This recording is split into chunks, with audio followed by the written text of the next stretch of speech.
Detail लेंगे कि hepatitis B है क्या, इसका डायग्नोसिस क्या है, ट्रीटमेंट और इसका जो मेन पॉइंट है प्रिवेंशन, आज हम सर से उसके बारे में मुकम्मल डिटेल से डिस्कस करेंगे। अस्सलाम वालेकुम सर। वालेकुम क्या अस्सलाम। हाल है सर? ठीक ठाक, अल्लाह का शुक्र है। सर जी हमारे मोहतरम सामीन को बता दीजिए कि हेपेटाइटिस बी है क्या और इसके बारे में फर्दर जो डिटेल है वो भी। बिस्मिल्लाहिर्रहमानिर्रहीम। अगर आप कटिंग कराने, शेव कराने या ख़त बनवाने हजाम के पास जाते हैं तो ये वीडियो खुसूसी तौर पर आपके लिए है कि आप हजाम के पास जाते हुए हेपेटाइटिस बी और सी से कैसे महफूज रह सकते हैं। ठीक है। अभी हम देखते हैं जो WHO है उसके रीसेंट डाटा के मुताबिक पाकिस्तान में तकरीबन 15 मिलियन लोगों को हेपेटाइटिस बी और सी है। और आगा खान यूनिवर्सिटी की एक रीसेंट रिसर्च के मुताबिक पाकिस्तान में सिर्फ 10% लोगों का हेपेटाइटिस सी का डायग्नोसिस होता है और सिर्फ 1% लोगों का ट्रीटमेंट होता है। इसलिए इसके ऊपर अवेयरनेस बहुत ज़रूरी है ताकि हर बंदे में इस बारे में अवेयरनेस हो। अब हम देखते हैं कि हेपेटाइटिस बी होता क्या है। हेपेटाइटिस बी एक वायरल इन्फेक्शन है जिसका हेपेटाइटिस बी वायरस रिस्पॉन्सिबल होता है। ये वायरस जिगर के ऊपर हमला करता है और जिगर को ख़राब कर देता है, जिसके बाद जिगर काम करना छोड़ देता है। ठीक है सर, यानी कि जैसे हेपेटाइटिस बी इफ़ेक्ट करेगा बंदे को तो उसका जिगर जो है वो मुकम्मल ऐसा तबाह हो जाएगा। तो अभी इसके सिम्टम क्या हैं कि कैसे पता चलेगा कि हमें हेपेटाइटिस बी हो गया है या हमारे जिगर का नुकसान हो रहा है? तो सर इनिशली तौर पे हेपेटाइटिस बी जो होता है इसके जल्दी सिम्टम्स आना शुरू हो जाते हैं। जैसे हमने हेपेटाइटिस सी की वीडियो में डिस्कस किया था कि हेपेटाइटिस सी के जो इफ़ेक्ट्स हैं या जो उसके सिम्टम्स हैं वो बहुत लेट आते हैं, लेकिन हेपेटाइटिस बी में ऐसा नहीं है। इसके सिम्टम्स जो है बहुत जल्दी आना शुरू हो जाते हैं, जिसमें आमतौर पर जॉइंटिस होती है, जिसमें आपकी आँखों का रंग पीला हो जाता है और आपके जिस्म का रंग पीला होता है और जो छोटा पेशाब है वो बहुत पीला आता है। जिसके बाद आप डॉक्टर के पास जाते हैं, वो आपके ब्लड टेस्ट कराता है जिससे पता चलता है कि आपको हेपेटाइटिस बी है। इसके अलावा आपको वीकनेस भी हो सकती है और हल्का-फुल्का फ़ीवर भी हो सकता है। ठीक है सर, अभी यानी कि इसके सिम्टम्स का हमें मुकम्मल पता चल गया है कि इसके क्या-क्या सिम्टम होते हैं। तो अभी इसके काज़ेज़ का सर बता दें, काज़ेज़ और डायग्नोसिस का। पाकिस्तान में अगर देखा जाए तो पाकिस्तान में जो इसका मेन काज़ है, जैसा कि हम जानते हैं बचपन से हमारे पूरे गांव में एक हजाम होता था और उसके पास एक रेज़र होता था। एक ही रेज़र से वो पूरे गांव को शेव करता था, तो जिससे हेपेटाइटिस बी और सी पाकिस्तान में बहुत ज़्यादा फैला। अभी भी जो हमारे हजाम हज़रात हैं वो वही सेम एक रेज़र को यूज़ करते हैं और जिससे हेपेटाइटिस बी और सी फैल रहे हैं।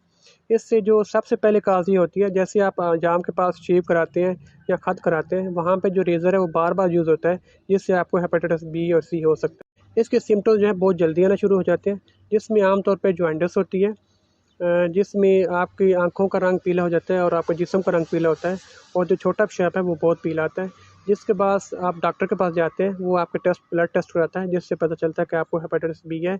इसके अलावा आपको वीकनेस भी हो सकती है और हल्का-फुल्का फ़ीवर भी हो सकता है। ठीक है सर, अभी यानी कि इसके सिम्टम्स का हमें मुकम्मल पता चल गया है कि इसके क्या-क्या सिम्टम होते हैं। तो अभी इसके काज़ेज़ का सर बता दें, काज़ेज़ और डायग्नोसिस का।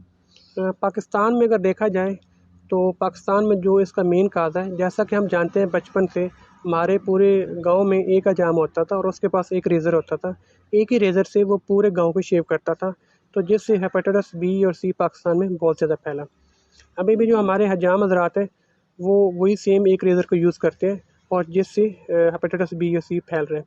इससे जो सबसे पहले काज ये होती है, जैसे आप जाम के पास शेव कराते हैं या ख़त कराते हैं, वहाँ पे जो रेज़र है वो बार-बार यूज़ होता है, जिससे आपको हेपेटाइटिस बी और सी हो सकता है। इसके अलावा कभी आप अगर खून लगवाते हैं तो उससे भी आपको हेपेटाइटिस बी मुंतकिल हो सकता है, या आप ऐसा कोई डेंटल प्रोसीजर कराते हैं या सर्जरी कराते हैं, वहाँ पे जो आलात जराई हैं वो प्रॉपर्ली स्टेरिलाइज़ नहीं है, तो उससे भी आपको हेपेटाइटिस सी मुंतकिल हो सकता है। या फिर आप गैर महफूज जिनसी ताल्लुकात रखते हैं तो उससे भी हेपेटाइटिस सी मुंतकिल हो सकता है। और जो हेल्थ केयर वर्कर्स हैं उनमें नीडल स्टिक इंजरी से भी हेपेटाइटिस सी जो है मुंतकिल हो सकता बता दें ताकि बहुत सब लोग इस चीज़ को इग्नोर करते हैं। सर है। प्रिवेंशन। हमारी वीडियोज़ का जो असल मकसद होता है वो होता है जनरल पब्लिक में अवेयरनेस पैदा करना। तो इसलिए हम प्रिवेंशन के ऊपर बहुत ज़्यादा फोकस करेंगे। तो जैसा हमने काज़िज़ में जाना कि जो पाकिस्तान में सबसे कॉमन यही है कि हमारे जो हजाम हज़रात हैं उनके पास एक ही रेज़र जो है वो बार-बार इस्तेमाल होता है। तो जैसे हम जानते हैं बचपन में हमारे पास पूरे गाँव में जो एक हजाम आता था उसके पास एक ही रेज़र होता था जिसको वो बार-बार लोगों के ऊपर यूज़ करता था, जिससे हमारे पाकिस्तान में हेपेटाइटिस बी जो है और सी है बहुत जल्दी फैला है। तो इसके लिए केयर ये है कि अगर आप बच्चे हैं या कोई बड़ी उम्र का है, चाहे कोई बुज़ुर्ग है, चाहे कोई नौजवान है, वो हजाम के पास किसी न किसी काम के लिए ज़रूर जाते हैं। तो उसके लिए लाज़म है कि आप जो है अपना जो अलहदा किट है वो ले लें। वो ऑलमोस्ट पाकिस्तान में 500 से 1000 रुपए की आती है। अगर अल्लाह ना करे आपको हेपेटाइटिस बी या सी हो जाता है, उसका ट्रीटमेंट बहुत एक्सपेंसिव है। अल्लाह ना करे अगर उसमें जिगर फेलियर होता है तो उसका ट्रीटमेंट तो बहुत ही एक्सपेंसिव है या फिर मौत होती है। तो इसलिए आपने स्पेशली तौर पे अपनी किट लेनी है और उसको यूज़ करना है और हजाम के पास ले जाना है, वही किट ला के अपने घर में दोबारा महफूज कर लेनी है ताकि वो किट जो है वो रीयूज़ ना हो। यानी कि आपके पास यही है कि आप अगर 500,000 लगाकर अपनी लाइफ को बचा सकते हैं और बहुत ज़्यादा एक्सपेंसिव भी बच सकते हैं। अगर अल्लाह ना करे अगर आपको हेपेटाइटिस बी या सी हो सकता है तो इससे आपका लाखों रुपये लग सकते हैं। तो सर आगे हमें अगर बताएं। नेक्स्ट ये होता है कि हेपेटाइटिस बी की अच्छी खबर ये है कि वैक्सीनेशन मौजूद है। अभी जो न्यू बच्चे हैं जिनकी वैक्सीनेशन हो रही है उनको तो हेपेटाइटिस बी की वैक्सीनेशन लग रही है, लेकिन जो अडल्ट हैं उनको हेपेटाइटिस बी की वैक्सीनेशन नहीं हुई। अगर आपको हेपेटाइटिस बी की वैक्सीनेशन नहीं हुई तो आप सिंपल एक हेपेटाइटिस बी स्क्रीनिंग टेस्ट करवा लें। उसके बाद अगर नेगेटिव है तो अपने डॉक्टर के मशवरे के साथ आप हेपेटाइटिस बी की वैक्सीनेशन कराएं, जिसके बाद आप हेपेटाइटिस बी से महफूज रह सकते हैं। उसके अलावा आप जब भी डेंटल प्रोसीजर कराएं किसी अच्छे हॉस्पिटल से कराएं, किसी अच्छी जगह से कराएं ताकि वहाँ पे जो आलात जराई हैं वो स्टेरिलाइज्ड हो। इसलिए और इसके अलावा आप जो गैर महफूज जिनसे तल्लक है उनसे भी महफूज रहें। यानी कि अगर आप हेल्थ केयर वर्कर हैं तो आप नीडल स्टिक इंजरी से बचें ताकि जो सबसे मेन काज हेल्थ केयर वर्कर में हेपेटाइटिस बी और सी का है वो होता है नीडल स्टिक इंजरीज।